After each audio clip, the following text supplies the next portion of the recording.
السلام علیکم، کیا حال ہے دوستو؟ امید کرتا ہوں آپ لوگ سب خیریت سے ہوں گے۔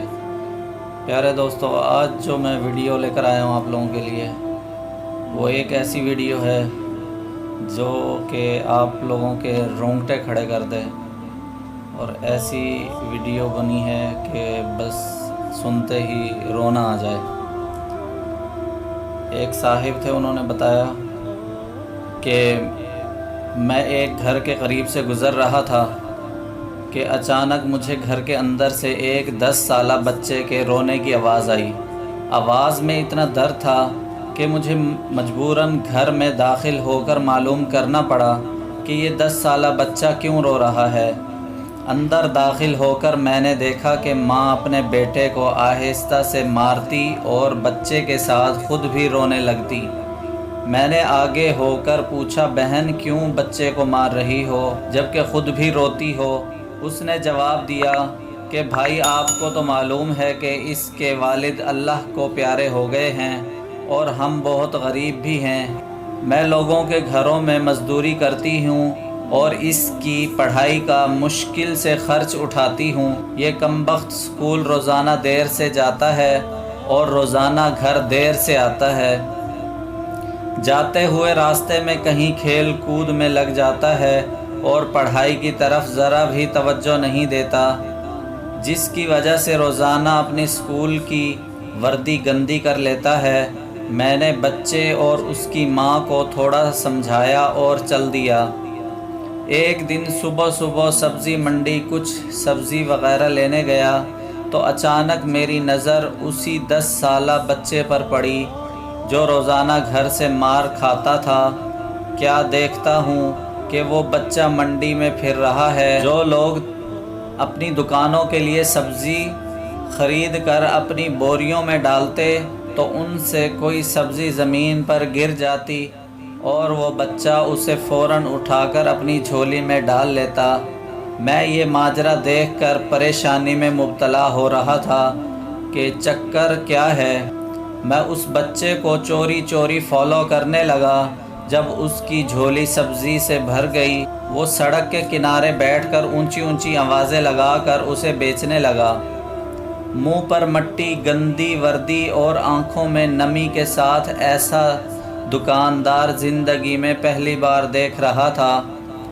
دیکھتے دیکھتے اچانک ایک آدمی اپنی دکان سے اٹھا، جس کی دکان کے سامنے اس بچے نے ننھی سی دکان لگائی تھی۔ اس شخص نے آتے ہی ایک زوردار پاؤں مار کر اس ننھی سی دکان کو ایک ہی جھٹکے میں ساری سڑک پر پھیلا دیا اور بازو سے پکڑ کر اس بچے کو بھی اٹھا کر دھکا دے دیا۔ ننھا سا دکاندار آنکھوں میں آنسو لیے دوبارہ اپنی سبزی کو اکٹھا کرنے لگا اور تھوڑی دیر بعد اپنی سبزی کسی دوسری دکان کے سامنے ڈرتے ڈرتے لگا لی۔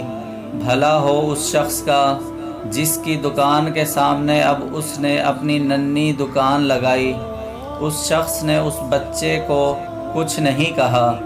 تھوڑی سی سبزی تھی، جلد ہی فروخت ہو گئی اور وہ بچہ اٹھا اور بازار میں ایک کپڑے والی دکان میں داخل ہوا اور دکاندار کو وہ پیسے دے کر دکان میں پڑا اپنا اسکول بیگ اٹھایا اور بنا کچھ کہے اسکول کی جانب چل دیا۔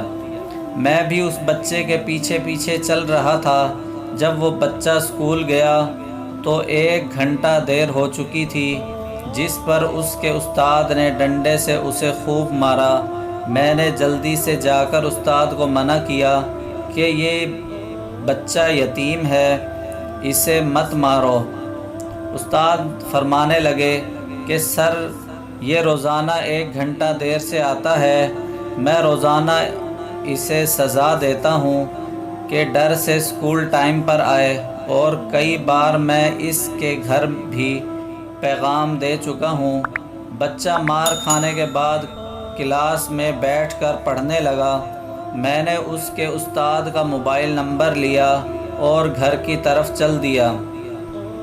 گھر جا کر معلوم ہوا کہ میں جو سبزی لینے گیا تھا وہ تو بھول ہی گیا ہوں۔ حسب معمول بچے نے اسکول سے گھر آ کر ماں سے ایک بار پھر مار کھائی ہوگی ساری رات میرا سر چکراتا رہا۔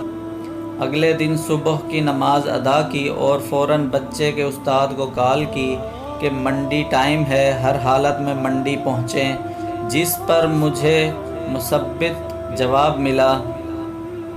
سورج نکلا اور بچے کا اسکول جانے کا وقت ہوا اور بچہ گھر سے سیدھا منڈی اپنی ننھی دکان کا بندوبست کرنے نکلا۔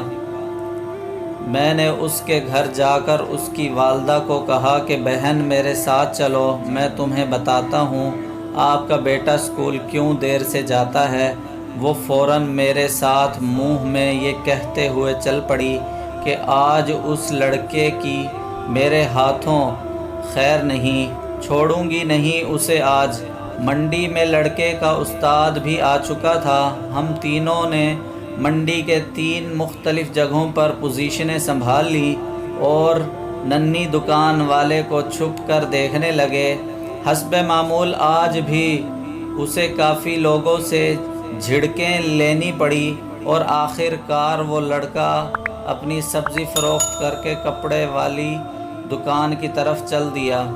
اچانک میری نظر اس کی ماں پر پڑی تو کیا دیکھتا ہوں کہ بہت ہی درد بھری سسکیاں لے کر زار و قطار رو رہی تھی، اور میں نے فوراً اس کے استاد کی طرف دیکھا تو بہت شدت سے اس کے آنسو بہہ رہے تھے۔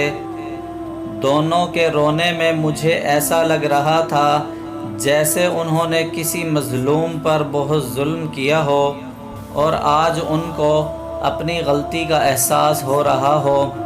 اس کی ماں روتے روتے گھر چلی گئی اور استاد بھی سسکیاں لیتے ہوئے اسکول چلا گیا۔ حسب معمول بچے نے دکاندار کو پیسے دیے اور آج اس کو دکاندار نے ایک لیڈی سوٹ دیتے ہوئے کہا کہ بیٹا آج سوٹ کے سارے پیسے پورے ہو گئے ہیں، اپنا سوٹ لے لو۔ بچے نے اس سوٹ کو پکڑ کر اسکول بیگ میں رکھا اور اسکول چلا گیا۔ آج بھی 1 گھنٹہ لیٹ تھا۔ وہ سیدھا استاد کے پاس گیا اور بیگ ڈیسک پر رکھ کر مار کھانے کے لیے پوزیشن سنبھال لی اور ہاتھ آگے بڑھا دیے کہ استاد ڈنڈے سے اس کو مار لے۔ استاد کرسی سے اٹھا اور فوراً بچے کو گلے لگا کر اس قدر زور سے رویا کہ میں بھی دیکھ کر اپنے آنسوؤں پر قابو نہ رکھ سکا۔ میں نے اپنے آپ کو سنبھالا اور آگے بڑھ کر استاد کو چپ کرایا اور بچے سے پوچھا کہ یہ جو بیگ میں سوٹ ہے وہ کس کے لیے ہے؟ بچے نے جواب دیا کہ میری ماں امیر لوگوں کے گھروں میں مزدوری کرنے جاتی ہے اور اس کے کپڑے پھٹے ہوئے ہوتے ہیں، اس کے پاس جسم کو مکمل ڈھانپنے والا کوئی سوٹ نہیں ہے، اس لیے میں نے اپنی ماں کے لیے یہ سوٹ خریدا ہے۔ یہ سوٹ اب گھر لے جا کر ماں کو دوں گا۔ میں نے بچے سے سوال کیا۔ جواب نے میرے اور اس کے استاد کے پیروں کے نیچے سے زمین ہی نکال دی۔ بچے نے جواب دیا، نہیں انکل جی، چھٹی کے بعد میں اسے درزی کو سلائی کے لیے دوں گا اور روزانہ تھوڑے تھوڑے پیسے جمع کر کے سلائی دوں گا۔ جب سلائی کے پیسے پورے ہو جائیں گے تب میں اسے اپنی ماں کو دوں گا۔ استاد اور میں یہ سوچ کر روتے جا رہے تھے کہ ابھی اس معصوم کو اور منڈی جانا پڑے گا اور لوگوں سے دھکے کھانے پڑیں گے اور ننھی دکان لگانی پڑے گی۔ آخر کب تک غریبوں کے بچے ننھی دکانیں لگاتے رہیں گے؟ کب تک ہم اپنے جیسے ہی انسانوں کو ان کے جائز حقوق کے بھی غاصب بنے رہیں گے اور ان کے حقوق کی تباہی لاتے رہیں گے؟ پیارے دوستو، جن کو یہ ویڈیو پسند آئی وہ ہمارے چینل کو سبسکرائب کریں، ویڈیو کو لائک، کومنٹ، شیئر ضرور کریں۔ ملتے ہیں انشاءاللہ نیکسٹ ویڈیو میں، تب تک کے لیے مجھے اجازت دیجیے۔ اللہ حافظ۔